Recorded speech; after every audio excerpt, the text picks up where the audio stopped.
Hi friends, welcome back to Yamini channel. అందరూ ఎలా ఉన్నారు? బాగున్నారా? నేను కూడా చాలా బాగున్నానండి. అందరికీ ముందుగా పోలిపాడ్యమి శుభాకాంక్షలు అండి.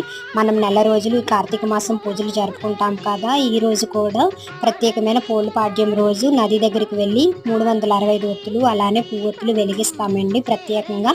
ఇంకా అలానే దీపారాధనలు అది వెలిగించుకున్నామండి. నది పక్కన మా చిన్న స్వామి అయితే దీపాలు కొండెక్కుతున్నాయని ఇంకా ఫైనల్గా అయితే దీపం అయితే వెలిగించామండి. మా చిన్న స్వామి దీపాలు అయితే బాగానే వెలిగించారు. నేనైతే గాలికి ఉండవేమో అనుకున్నాను, బట్ అయితే బాగానే వెలిగాయండి. చూస్తున్నారా, నదిలో వెనక నుంచి దీపం వెళ్తుంది కదా, అదేనండి నేను వెలిగించాను. నాకైతే చాలా హ్యాపీగా అనిపించింది. గాలికి అయితే అస్సలు ఉండలేదు, బట్ అయితే దీపం బాగా వెలిగింది.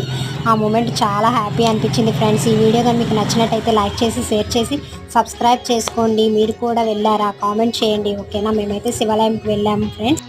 ఆ శివయ్య ఆశీస్సులు మీ అందరికీ ఉండాలని మనస్ఫూర్తిగా